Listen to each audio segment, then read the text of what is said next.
Olá, queridos, que Deus te abençoe. Antes de você ouvir essa poderosa mensagem, eu tenho 2 recados para você de suma importância.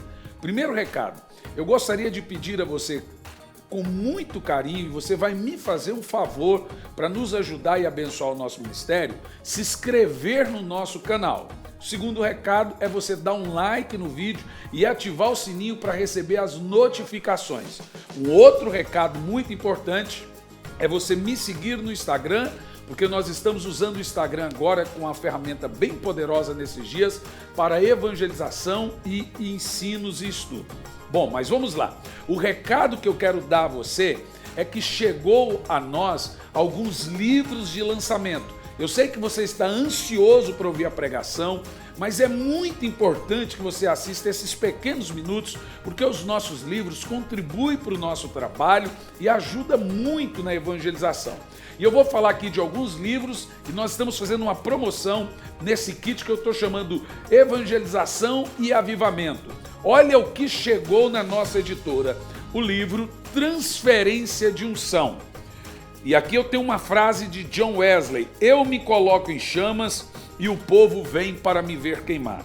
Esse é o meu mais recente livro, o livro Transferência de Unção, e eu falo desse grande e último despertamento espiritual que virá sobre a terra. Meu irmão, aqui tem coisa tão profunda, mas tão poderosa. Já tem gente lendo esse livro e recebendo uma unção poderosa de Deus na vida dele, capacitação, dons, gente operando com sinais, prodígios e maravilhas. Esse último avivamento, esse grande despertamento que está vindo sobre a igreja do Senhor Jesus, eu creio, será o último grande despertamento. Então, esse livro está dentro desse combo que eu estou falando agora. O mais recente, gente, é esse aqui. Olha que livro, Senhor, Salva-me, de John Wesley. Olha que livro.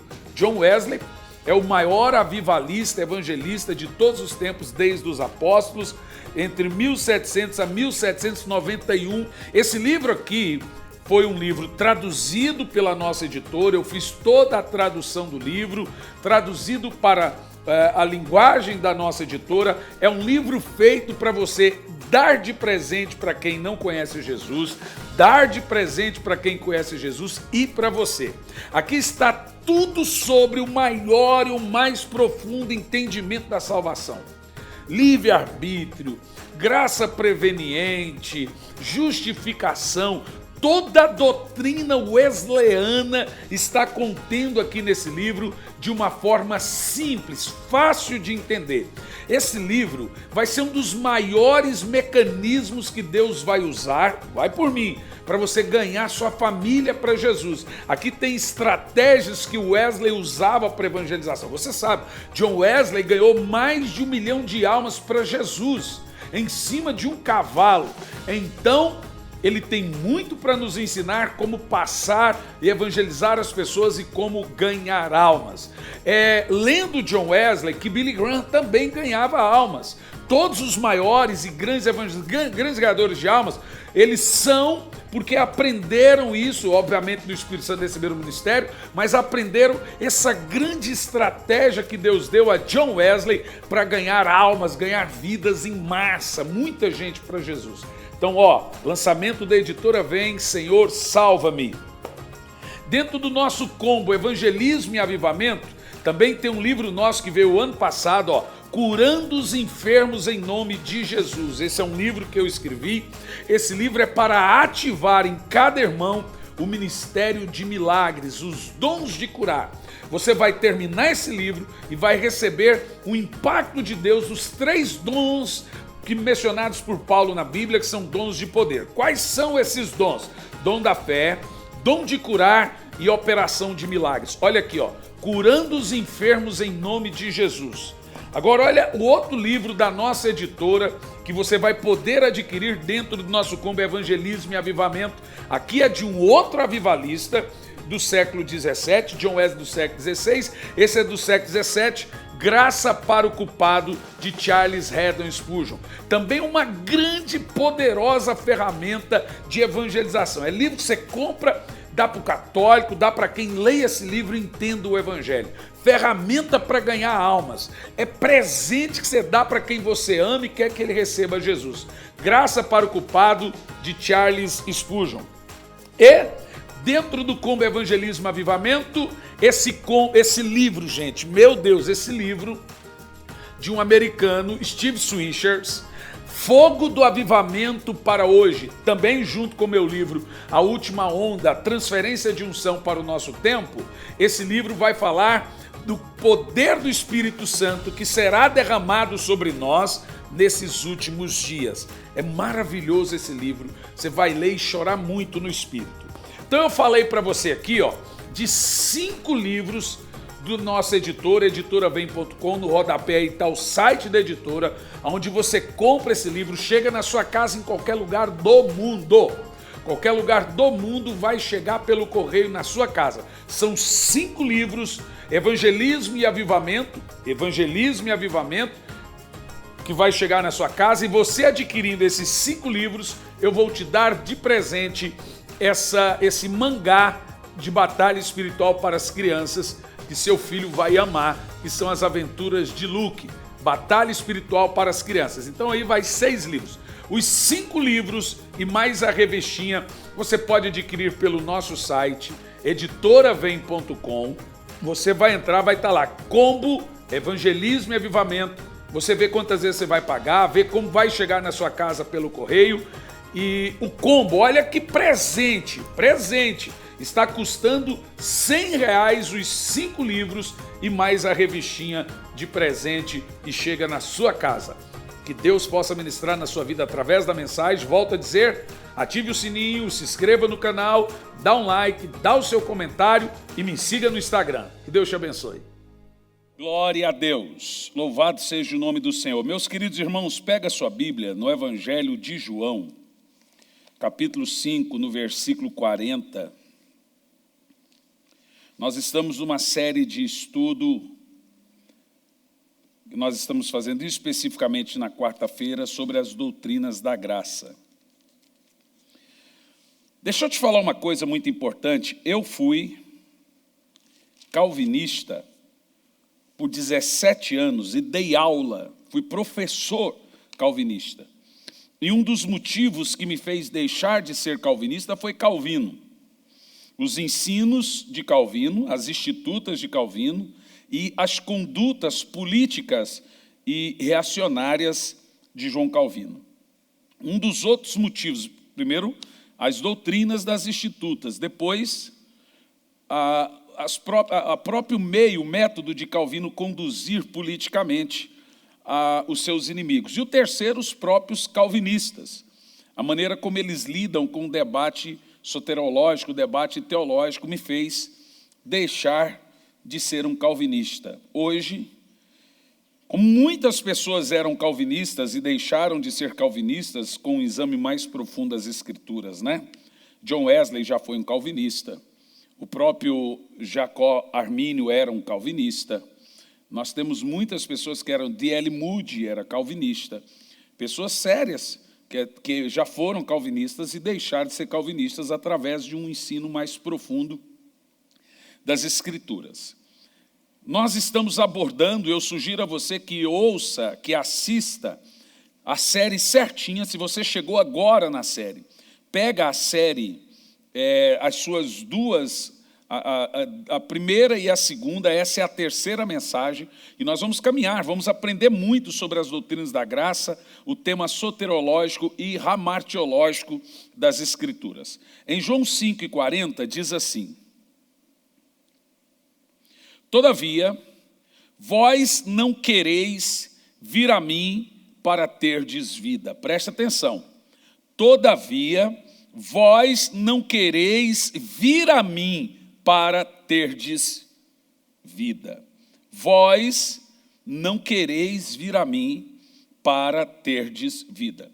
O nosso tema hoje, dentro das doutrinas da graça, no embate soteriológico, é graça resistível. Você sabe, dentro do conceito, são 5 doutrinas de facts, né?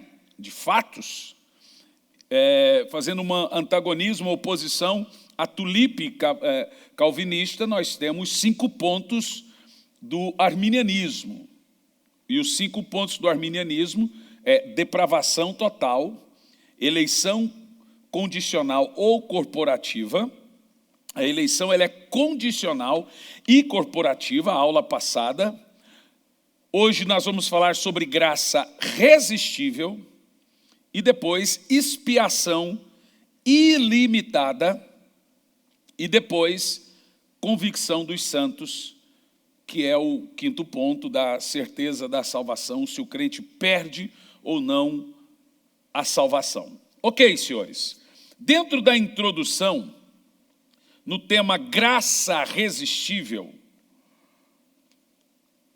como Deus salva as pessoas? Biblicamente falando, todos nós sabemos que Deus salva pela sua infinita graça. Todos nós sabemos que a graça ela é um favor imerecido. Significa que nós somos salvos, todos os homens salvos, são salvos, em primeiro lugar, ao crer em Jesus Cristo para a salvação. Você não é salvo porque você é eleito.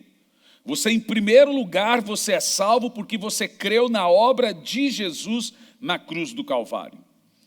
Em uma outra doutrina, as pessoas creem que, em primeiro lugar, elas são salvas porque elas são eleitas.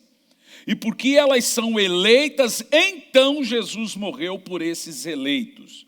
Nós cremos que você é salvo porque você crê em Jesus. A Bíblia em nenhum momento diz que você é salvo porque você é eleito. Ela disse que nós somos salvos pela obra do Senhor Jesus, pela graça mediante a fé. Em segundo lugar, todos os homens salvos são salvos, isso é ser salvo pela graça, sem acréscimo de obras alguma. Isso significa que essa salvação só é possível através da obra de Jesus na cruz. E agora, quando cremos em Jesus, em sua obra da cruz, ou sua obra na cruz, então nós somos salvos. No entanto, essa graça enviada a nós, ela é nos dada de uma forma amorosa. Ela não é nos dada de uma forma arbitrária, tipo, uma vez que Deus decide salvar alguém, esse alguém não pode dizer não à sua escolha. Não é assim que nós somos salvos. A linha de pensamento calvinista diz que a graça ela é irresistível. Ou seja, Deus chama irresistivelmente. E que então essa graça, essa salvação, quando Deus põe o olho nessa pessoa, ela é irresistível. Esse homem não podendo então dizer não ao chamado irresistível, soberano de Deus para a salvação. Por que os calvinistas acreditam que a graça ela é irresistível para os seus eleitos? Eles usam alguns termos e nós vamos trabalhar em cima disso aqui hoje. Em primeiro lugar, concordamos em ambas as partes que não há antagonismo no ponto da depravação. E a depravação é o homem só ter maldade no seu coração, a primeira doutrina, a primeira disciplina que nós ensinamos. Então, se esse homem pudesse resistir à graça, então por conta da depravação, ele jamais seria salvo, porque ele nunca iria querer por sua própria escolha a Deus, segundo eles, pois o homem está morto em seus pecados e delitos. De acordo com eles, o homem não ter condição de escolher a Deus, significa que então, a única forma do homem ser salvo por não ter condição de escolher a Deus por sua própria escolha, Deus então chama de uma forma irresistível, e ele de uma forma irresistível escolhe esse homem, e sua graça então jamais pode ser rejeitada. Essa é a tese calvinista, de João Calvino e de seus discípulos calvinistas. Porém, analisando a Bíblia Sagrada, nós vemos que a graça de Deus, ela pode sim ser resistida. E que o homem, biblicamente falando, ele pode sim dizer sim ou não a Deus. Vejamos alguns textos bíblicos. Por exemplo, se o homem pode sim dizer não ou dizer sim a Deus, por sua própria escolha e sua própria vontade. Lucas 7, versículo 30, enquanto eu digo aqui, vai na tela também, se você quiser acompanhar. Diz assim: entretanto, os fariseus e doutores da lei rejeitaram o conselho de Deus para eles próprios e não se dispuseram a serem batizados por João, no caso por ele, João. Nesse texto lido aqui em questão de Lucas 7,30, a graça, responda você, ela é resistível ou irresistível? No texto mostra que Deus tinha, então, um propósito para os fariseus, mas eles rejeitaram. Observe o texto. Então os fariseus, doutores, rejeitaram o propósito, o conselho, o plano que Deus tinha para eles. A Bíblia diz que o Senhor veio para os seus, mas os seus o rejeitaram. Viu só? Os fariseus, os doutores da lei, e também os israelitas em grande parte, rejeitaram o plano que Deus tinha para eles. Em primeiro lugar, nós vemos então que eles rejeitaram, disseram não a Deus, e eles tiveram o arbítrio de dizer não a Deus, como nós também temos o arbítrio de ter dito ou de dizer sim a Deus. Mais um texto em 2 Coríntios capítulo 6, versículo 1, diz assim: e nós, como cooperadores de Deus, vos exortamos, olha só, a não acolher a graça de Deus de forma inútil. Ora, se eu posso acolher a graça de forma inútil, ou seja, sem efeito, ela é irresistível ou resistível? Paulo diz, não acolha a graça de forma inútil. Por favor, acolha a graça de forma correta. Significa que ela é sim uma graça resistível e podemos sim escolher uma graça errada ou uma graça correta.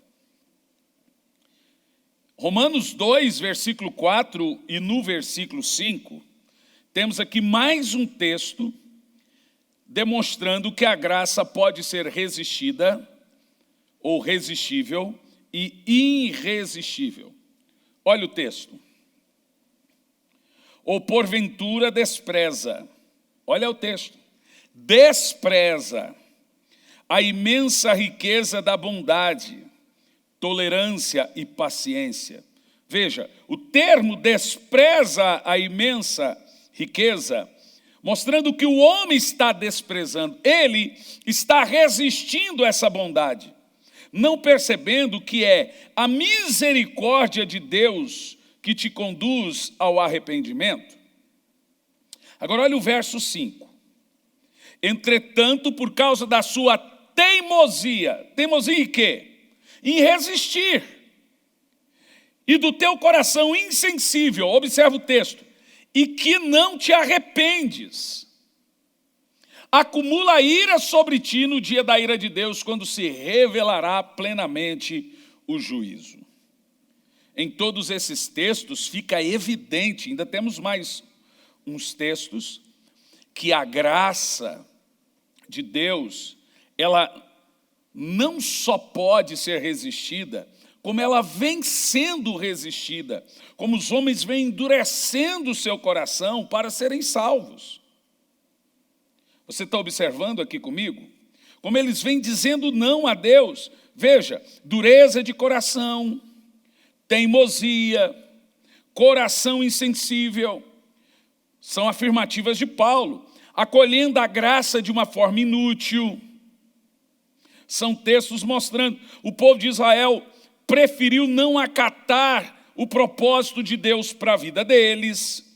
Agora, olha que texto interessante, em 2 de Pedro 1, versículo 10. Para nós compreendermos um pouco sobre esse texto. Diz assim, ó: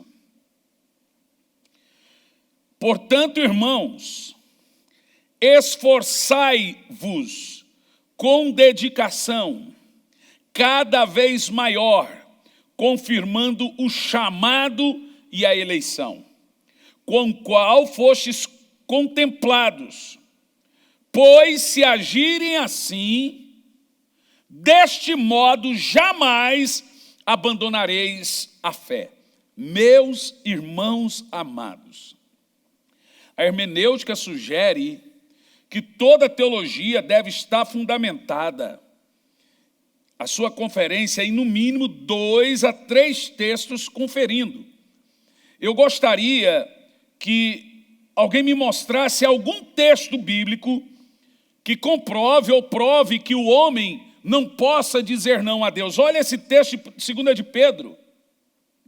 Irmãos, esforçai-vos com dedicação, cada vez maior, confirmando o seu chamado à eleição. Veja só, se eu sou eleito de forma, antes da fundação do mundo, arbitrariamente, incondicionalmente, eu não preciso confirmar minha eleição. Eu já sou eleito, concorda comigo? Aí ele diz assim, com o qual fostes contemplados. Ele diz assim, pois se você continuar trabalhando para Jesus, não pensando que, não, eu não perco a salvação, se você faz isso, você jamais abandona a sua fé. Na realidade, o que nós estamos vendo hoje é esse neo-calvinismo, essa nova onda calvinista, e que, pior ainda, eles ultrapassam o limite do que eu chamo de hipercalvinismo, que é a mãe da hipergraça e a mãe do liberalismo teológico. Ou seja, todo esse povo aí, que põe na cabeça que não perde a salvação, que eu já sou eleito antes da fundação do mundo, o apóstolo Pedro disse que é mais fácil você não confirmar a sua eleição quando você abandona, biblicamente falando, os alertas da salvação concernente a manter-se santo, a uma vida de santidade, às boas obras, a obediência que seguem, não é antes, mas é depois que eu fui salvo. E ele diz que quando você fica confirmando que você é salvo, que você é eleito, através das boas obras, e essas boas obras elas vêm depois da salvação e nunca antes, porque eu sou salvo para as obras, mas não por elas. Efésios 2, versículo 10, somos criados em Cristo Jesus para as obras. Efésios 1:4 nos elegeu nele antes da fundação do mundo, para sermos santos, não por ser, mas para sermos santos. Quando eu, dessa forma, através das boas obras, as quais eu fui salvo para elas, confirmo a minha eleição, é muito difícil eu abandonar a minha fé. Mas o que estamos vendo hoje? São pessoas que abandonaram a fé, mas pensam que estão pregando a fé.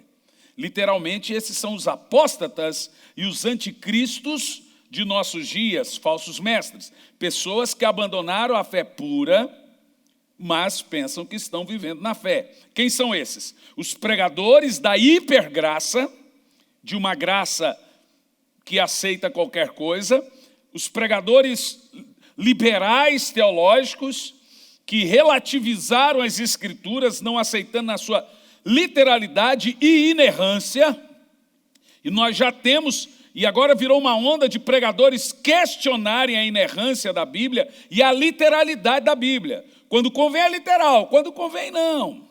Então, preste muita atenção no que eu estou falando.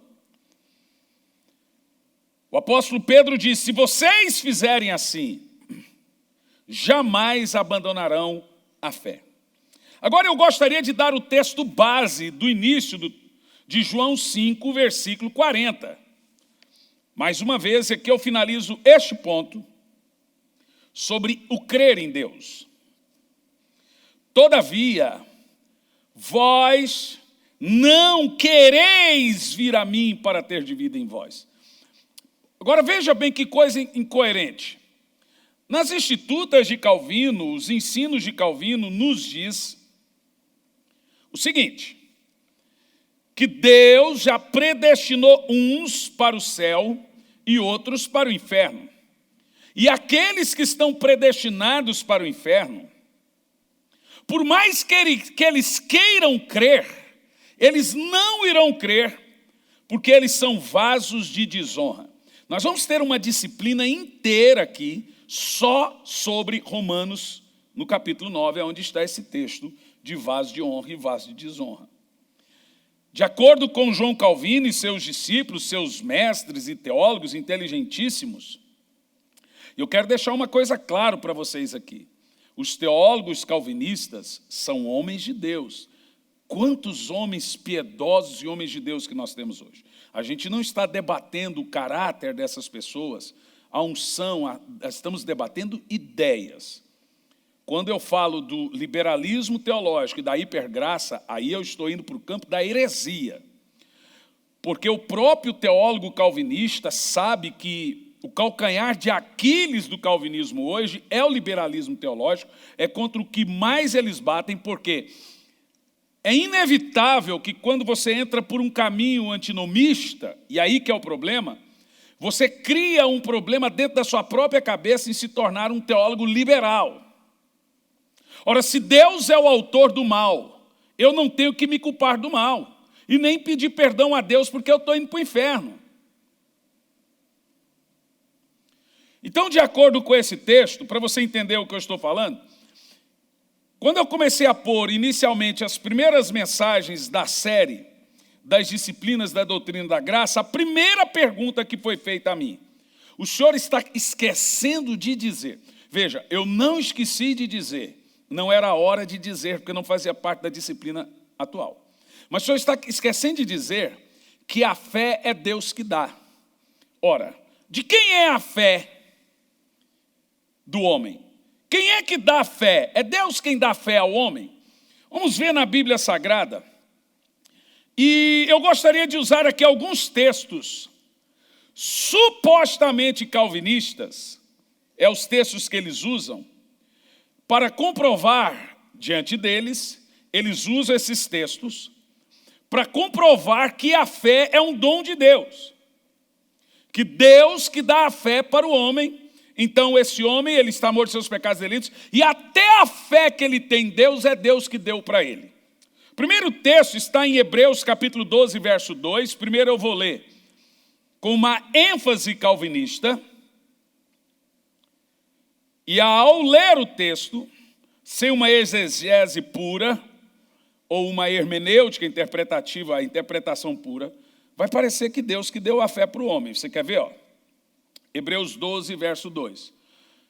Fixando para o autor e consumador da fé. Observou o texto? Autor e consumador da fé. Segundo texto, depois nós vamos mostrar cada um deles. Efésios 2, versículo 8. Textos usados para comprovação de que a fé é dom de Deus. Mas escute bem o que eu estou lhe dizendo. A fé não é Deus que deu para o homem. E nós vamos ver isso na Bíblia aqui, ó. Efésios 2:8. Porque pela graça sois salvos. A Bíblia nem diz que você é salvo pela fé. A Bíblia diz que você é salvo pela graça, por meio da fé. A causa meritória da salvação é a graça. A causa instrumental da salvação é a fé. Olha o que diz o texto. pela graça sois salvos pelo instrumento da fé. E isto não vem de vós, é dom de Deus. O calvinista pega esse termo "e isto" e aplica para a fé. E isto, a fé, não vem de vós, ou a fé e a graça é dom de Deus. Mas será que eles estão corretos? Veremos logo a seguir. Um outro texto mencionado por eles está em Filipenses 1, versículo 29, que diz assim: porquanto por amor de Cristo foi concedido, olha só, a graça de não somente crer em Cristo, mas também sofrer por Ele. Então aqui eles vão dizer o seguinte, que ao crente é dado não somente a graça, mas também a fé. Deus foi nos concedido graça e fé, mas isso na ótica calvinista. Vamos então responder texto a texto e entender o que a Bíblia Sagrada está falando desses textos, sobre o prisma de John Wesley, melhor ainda, sobre o prisma da hermenêutica e da interpretação pura e bíblica. Primeiro texto, Hebreus 12, versículo 2. Agora escute bem o que eu vou lhe afirmar. Não é Deus que concede a fé. Essa concepção de que Deus que concede a fé e que a fé é um dom de Deus é uma acepção ou uma assertiva completamente calvinista. Se você não é calvinista, nunca mais afirme a ideia de que a fé é dom de Deus, que Deus concedeu a fé para as pessoas. Em Romanos, capítulo 10, a partir do verso 17, diz que a fé vem. Ora, se a fé vem, a fé ela é dada a partir de que prisma? A fé vem por ouvir e ouvir a palavra de Deus. Então, o que gera a fé nas pessoas é a palavra cheia do Espírito Santo, que convence o homem do pecado, justiça e juízo. A partir de ele ouvir a palavra, então ele passa a crer, ele passa a ter fé. A fé vem por ouvir a palavra. Então veja, não foi Deus que deu fé ao homem. Evidentemente, se você entender que a palavra vem de Deus, que o Espírito Santo que convence o homem do pecado, justiça e juízo, nesse prisma, o homem não recebeu um dom, do nada agora eu sou eleito, estou crendo em Deus. Não, ele precisa ser despertado, convencido pelo poder da palavra, porque a fé vem. A partir daí, esse homem passa a crer. Mas vamos então explicar aqui Hebreus capítulo 12, versículo 2. Vamos lá. De novo o texto. E a ênfase bíblica interpretativa é assim, ó. Olhando fixamente para o autor e consumador da fé. Em primeiro lugar, o texto não está afirmando que Deus nos deu fé anterior à minha salvação. Vejamos. A palavra grega para autor ali, ó, o texto, de autor, que está em letra maiúscula, e consumador, autor, a palavra grega que temos aqui é archegos, ou archegos. Vou citar e você anota no seu caderno, A-R-C-H-E-G-O-S, archegos, ou archegos. E a palavra archegos, ou archegos, archegos, significa, olha lá, pioneiro. Quando você lê autor da fé, está dizendo pioneiro da fé. Ou seja, quando nós lemos que ele é o autor da fé, entendemos que ele é o quê? A palavra é pioneiro da nossa fé. Entendeu? Não está dizendo que Deus está lhe dando a fé. Está dizendo que Jesus é o pioneiro. Por que ele é o pioneiro? Através dele, agora eu posso crer em Deus. Através dele, o primeiro.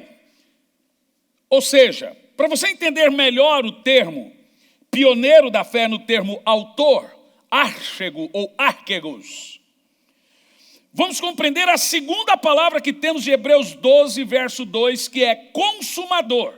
Aí você vai entender de um prisma melhor. A palavra consumador aqui é teleiotes. Anote no seu caderno, T-E-L-E-I-O-T-E-S, teleiotes.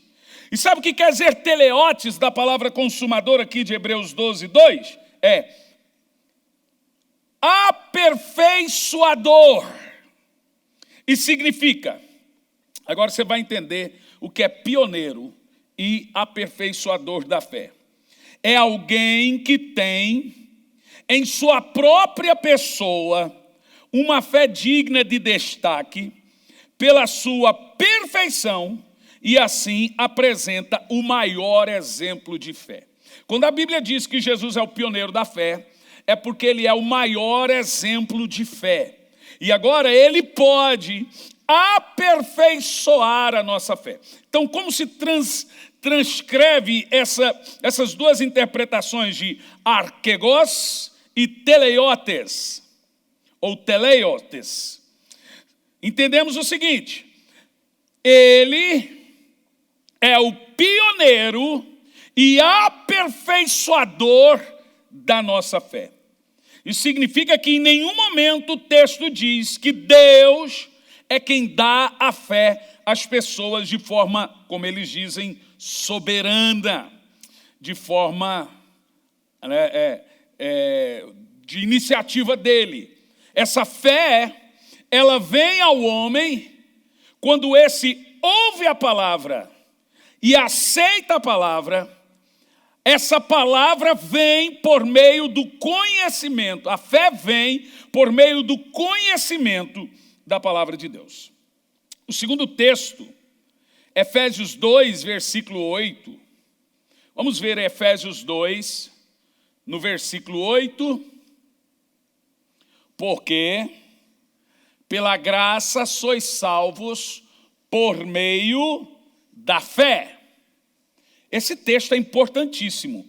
E isto não vem de vós, é dom de Deus. Veja bem, senhoras e senhores, a palavra graça aqui é a palavra charis.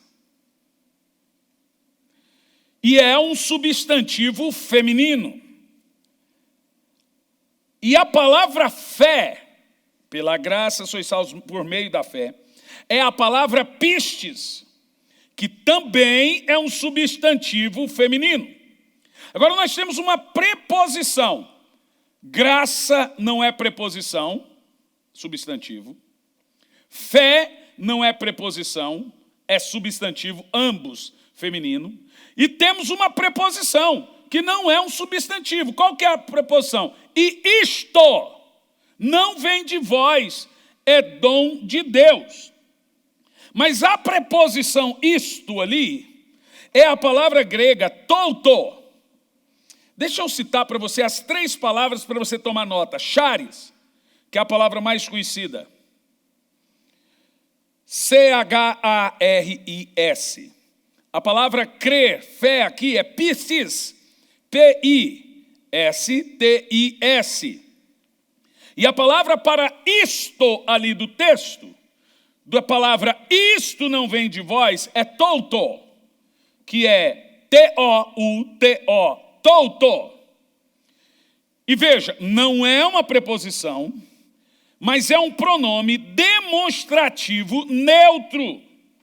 E isso quer dizer aquele ou este.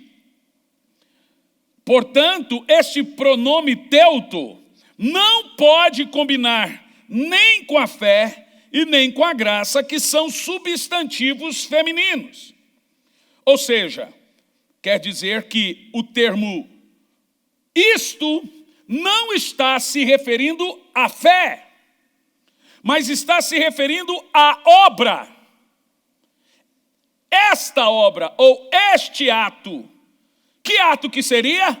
ato da graça. Então, quando diz o texto, isso não vem de vós, subsentende o ato da salvação, a salvação em si, a obra da graça, a obra da graça, isto não vem de vós, é dom de Deus. Agora vamos ler o texto sobre esse prisma, que vai fazer sentido. Porquanto pela graça, imagina toda a obra da graça, sois salvos por meio à fé. E isto, a salvação da graça, a obra da graça, não vem de vós, é dom de Deus. O contexto está falando de salvação. Então vamos fazer o seguinte, para maior entendimento. Já que o texto está falando de salvação, e todo o contexto de Efésios 2 é salvação e pós-salvação, lemos então, pela graça sois salvos. E se está falando da salvação, põe 3 pontinhos. Isto, escreve aí no seu caderno, isto, a salvação, a obra de salvação, o mecanismo da salvação, não vem de vós, é dom de Deus. Agora, evidentemente, o calvinista diz que isto aqui tem a ver com a fé e a salvação. Mas o isto aqui não tem a ver com a fé, porque a fé ali não é mérito, senhoras e senhores, presta atenção. A fé ali não está dentro do mérito. O que está dentro do mérito é a graça. Veja, eu sou salvo que pela graça. A fé é apenas um instrumento. E isto, que é o mérito, que é a salvação, não vem de vós, é dom de Deus. Percebeu? O texto não está dizendo que eu ganhei fé para ser salvo. Eu até tenho fé hoje, mas essa fé veio por ouvir e ouvir a palavra de Deus. Respondendo mais um texto, Filipenses 1, versículo 29, onde eles afirmam que a nós, por amor de Cristo, foi nos concedida a graça de não somente de sofrer, mas também crer. O que eles estão afirmando aqui nesse texto, tentando fazer uma conferência com Efésios 2, isto não vem de vós, é que eu recebi não só a graça, mas também o crer. Só que tem um detalhe aqui nesse texto de Filipenses 1, 29. Porque a palavra credes aqui, de crer, a graça de não somente crer em Cristo, mas também sofrer por Ele, preste muita atenção nisso. A palavra é pisteu. Pisteu é P-I-S-T-E-U-O. Pisteu. E sabe o que significa pisteu? É diferente de pistes. Pistes é fé. Pisteu não significa o crer para ser salvo, irmãos. A palavra pisteu significa confiança.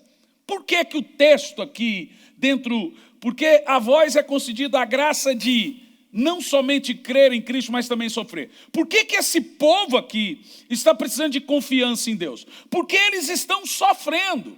É a carta da alegria, Filipenses. E agora o apóstolo Paulo está dizendo, tenham confiança no sofrimento de vocês. Ou seja, o texto está falando de irmãos que está sofrendo por Jesus, eles já creram em Jesus para a salvação, e essa crença que foi promulgada aqui no texto, pisteou, significa confiança, que era o que eles precisavam em meio à adversidade. Ou seja, o texto não está dizendo que eles estavam sendo agraciados de ter fé para ser salvos. Esses irmãos já estão salvos aqui. Agora eles precisam de confiança. E Deus deu a eles não somente a graça de sofrer, mas também a confiança, a alegria de sofrer por Jesus. Então o texto nada tem a ver com fé para a salvação. Pastor, João 6:44 é a pá de cal e não tem resposta para se Deus deu a fé ou não. De acordo com ele, João 6:44, ninguém pode vir a mim se meu Pai que me enviou não os trouxer. Ou seja, de acordo com eles, o homem só pode crer em Jesus se for lhe dado essa fé previamente para ele crer em Jesus. Então, na cabeça deles é o seguinte: o eleito, ele é eleito soberanamente antes da fundação do mundo, de forma supralapsariano, e agora, como ele é caído, depravado, Deus dá a ele, Deus chamou ele de forma soberana, eu chamo arbitrário, e Deus dá a ele a fé, para então, depois disso, crer. Isso é a graça irresistível, o chamado irresistível. E João 6,44 diz assim, vamos ver: ninguém pode vir a mim, a menos que o Pai, o qual me enviou, o atrair, e eu o ressuscite no último dia. Ou seja, ninguém pode vir a mim se o meu Pai que me enviou não os trouxer. Então, primeira coisa que eu quero deixar claro para você aqui no texto: em nenhum momento o texto diz que o Pai traz essas pessoas de forma incondicionalmente. Tem várias maneiras de Deus atrair alguém para a salvação, e a principal dela é com cordas de amor, e através da aplicação de seus pregoeiros e mensageiros ao longo dos anos. A mensagem vem, e a mensagem da cruz é de forma atrativa. A Bíblia diz que a cruz é a atração dessa eleição. Quando eu for, a todos atrairei a mim, através da mensagem da cruz, cheia do Espírito Santo, que convence o homem do pecado e da justiça e do juízo. Em nenhum momento aqui o texto diz que Deus está escolhendo o homem de forma soberana, incondicionalmente. Qual parte do texto você leu aqui que o Pai trouxe para Jesus de forma incondicional? Esse aqui, o primeiro lugar diz assim, o texto diz que eu sou atraído. Combina muito mais com o termo convencido pelo Espírito de João 16, versículo 9, ou de Romanos 10 e 17, da palavra que produz e gera fé no coração do homem. No demais, em segundo lugar, o contexto todo de João 6 deve fazer referência com João capítulo 5, versículo 40. Em João 6, 44, como é que o Pai atraiu essas pessoas? Através da obra da cruz. Mas ele atraiu incondicionalmente ou irresistivelmente? De forma nenhuma. Tanto que não é de forma nenhuma que João 5,40 diz que não é irresistível. João 5,40, olha lá. Todavia, vós não quereis vir a mim para ter vida. Então, querido, é necessário que o homem queira vir a Deus. Sem essa de eu já sou salvo, sou eleito, e não importa o que aconteça, eu estou eleito de forma soberana, não importa o que eu faça, eu sou eleito de forma soberana. Mesmo porque, para você entender como a coisa é interessante, nós precisamos compreender que a salvação na Bíblia Sagrada, ela vem da soberania de Deus, evidentemente, do mérito da soberania de Deus, sem nenhum acréscimo de obras, mas ela passa pelo instrumento, pelo sim ou pelo não do homem, aceitando ou rejeitando a obra total da cruz do Calvário. Ou seja, se o homem rejeitar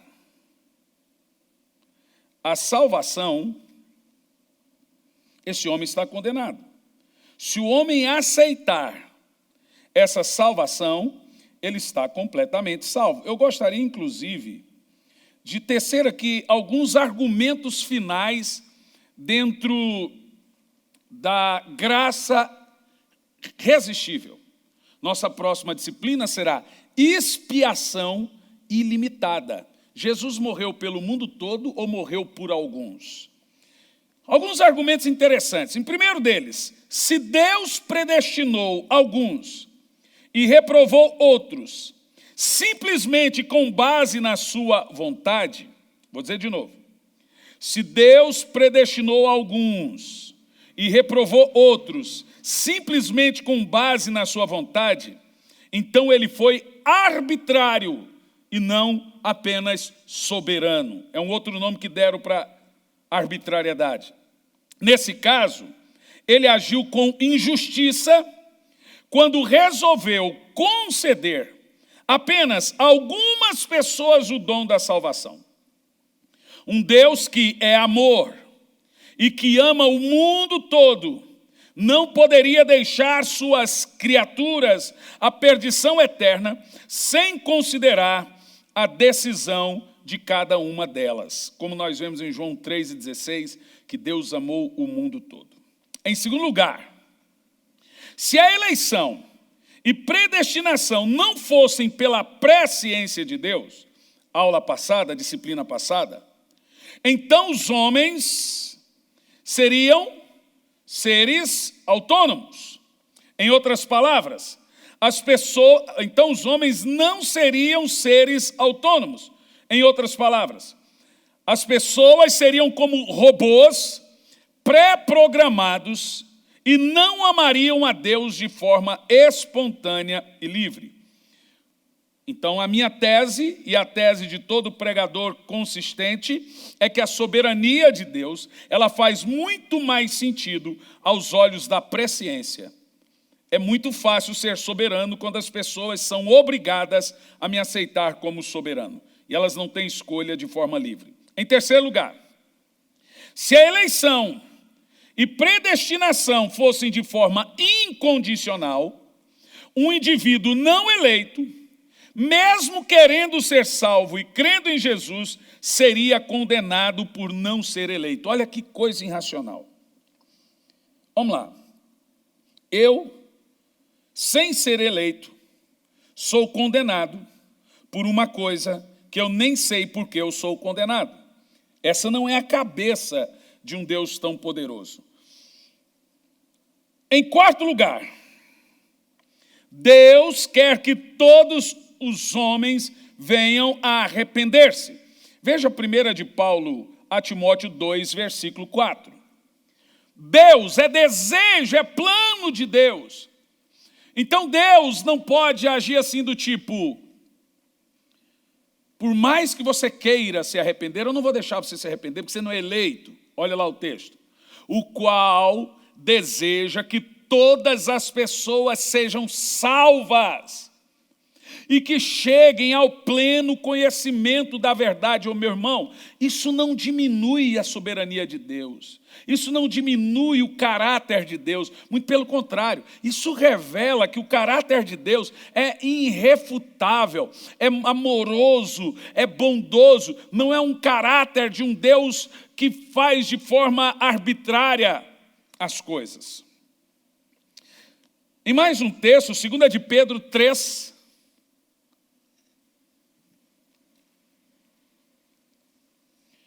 verso 9. Vamos ver? O Senhor, olhe bem, não se atrasa em cumprir sua promessa, como julgam alguns.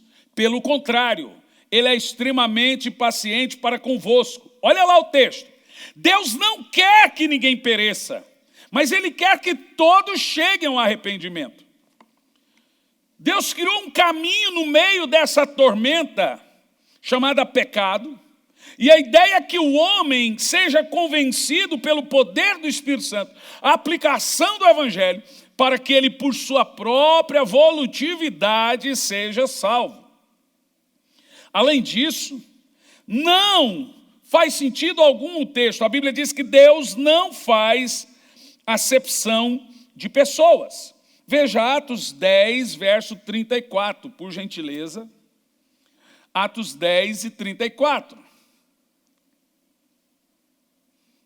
Diante disso, Pedro começou a compartilhar.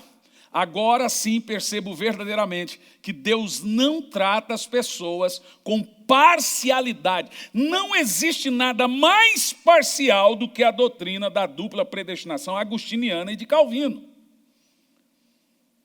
Deus bateu o olho em você e você é salvo num sorteio. Olha, se você foi sorteado para ser eleito, irmão, graças a Deus. Mas se você não foi, você pode ficar na igreja que você não é eleito. Então, tudo, irmãos, preste atenção. Existe uma coisa que se chama critério de Deus e outra que se chama critério do homem. A volutividade ou a escolha pessoal do homem é critério do homem. E a soberania é critério de Deus. Então você pode dizer, nem existe a palavra livre-arbítrio na Bíblia. Nós não tecemos as escrituras dessa forma. A palavra livre-arbítrio não existe na Bíblia, existe o conceito da vontade. E arbítrio é volutividade, senhor.